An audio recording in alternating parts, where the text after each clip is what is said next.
Let me tell you something. The foodstuff business is one business that people do not really talk about enough, but it is one of the safest businesses you can ever start. Think about it. No matter how hard things get or how high prices go, people must eat. Rich people need food, poor people need food as well, and everybody buys basic things like rice, gari, beans, peppers, and onions every single day. So today, I'm going to walk you through a simple guide on how to start your own foodstuff business here in Nigeria, even if you are starting with a very small amount of money.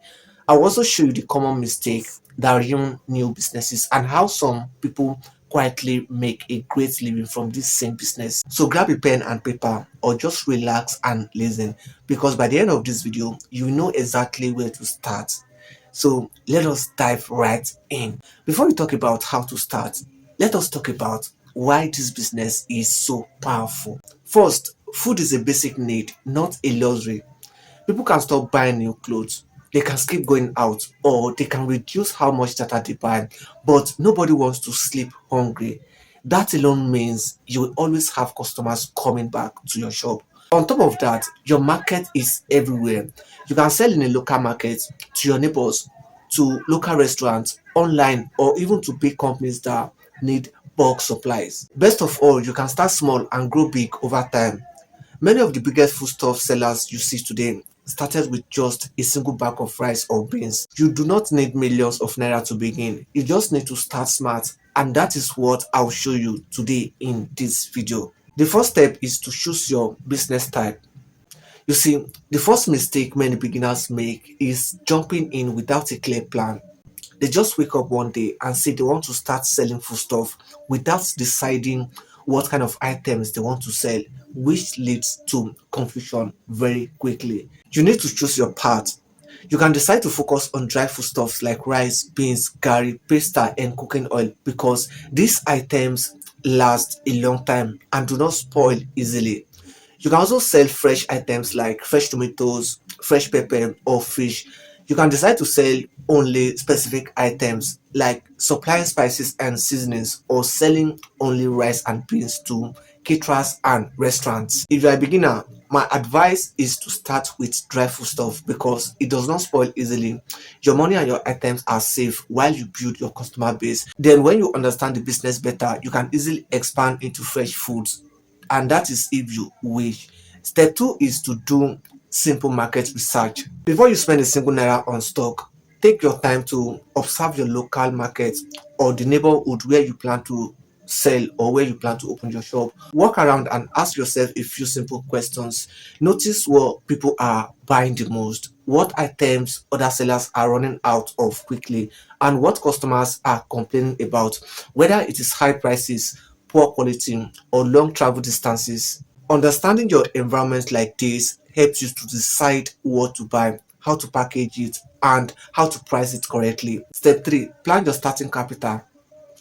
You do not need millions of naira to start this business. You can start very small.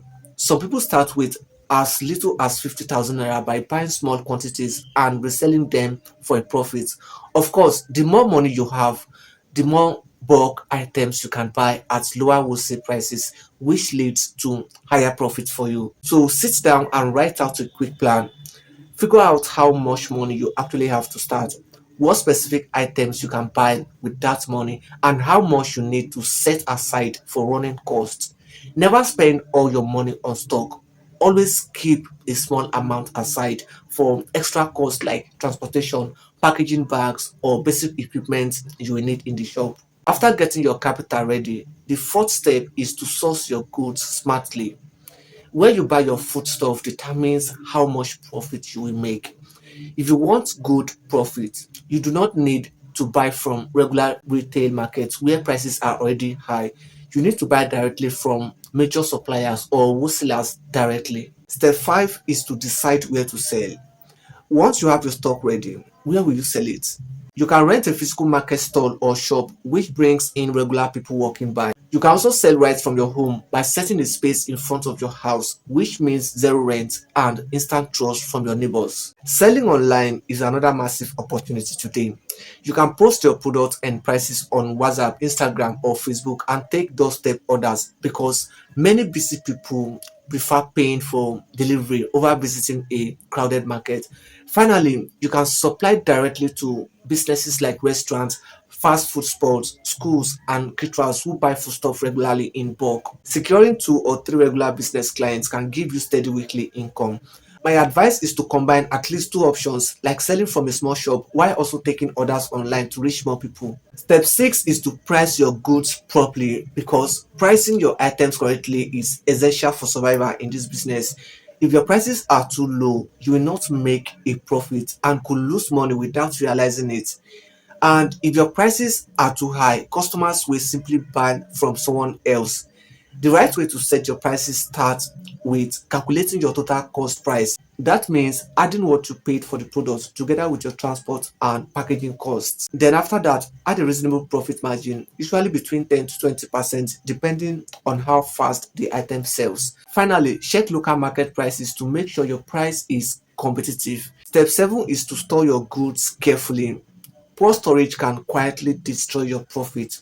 For dry items like rice, beans, and garri, you need to store them off the floor in a cool, dry area away from moisture and pests, keeping the space well ventilated to prevent insects from ruining your stock. If you expand later, you can invest in simple freezing or cold storage equipment so you can add fresh items like fish and meat to your stock. Step 8 is to build trust with customers. In the food business, trust is everything. If you give your customers fair measurement, treat them politely, and deliver quality items on time, they will keep coming back to your shop. They may even recommend you to their friends, family, and neighbors. Many successful food business owners grew their client base entirely through word of mouth recommendations. Never compromise on honesty just to make a quick extra profit today, because honest service always builds bigger long term earnings. Now that we have discussed how to start up, let us quickly run through 5 common mistakes you must avoid before we wrap up. First, never mix your personal money with your business money. Always keep your business income completely separate, even if you use 2 separate bank accounts. Second, avoid buying too much stock at once.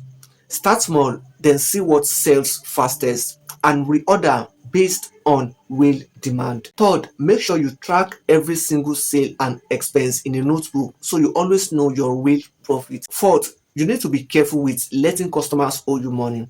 Giving out too much credit will dry up your cash flow and stop you from buying new stock in time. Then finally, do not give up too early. The first few weeks can be slow, but if you stay consistent and learn from early mistakes, your business will grow. So that is your complete guide to starting a successful foodstuff business in Nigeria, from choosing your niche and sourcing products to setting prices and building customers loyalty. As long as people need to eat every day, this business will remain profitable. The only real question left is, when are you going to start? If you found this video helpful, please hit the like button, leave a comment letting me know what food stuff you plan to sell, and subscribe to this channel for more straightforward business breakdowns. Thank you for watching. I'll see you in the next video.